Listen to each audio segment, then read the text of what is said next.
Hi everyone, welcome back to my channel. Today's topic is tense. The tense of a verb shows the time of an action or event. Read the following sentence. I write this letter to please you, present tense. I wrote the letter in his very present past tense. I shall write another letter tomorrow, future tense. Present tense.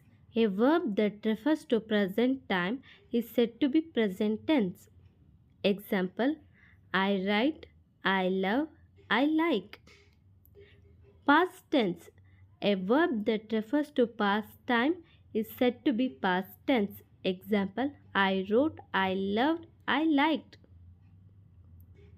Third one, future tense. A verb that refers to future time is said to be future tense. Example: I shall write, I shall love, I shall like.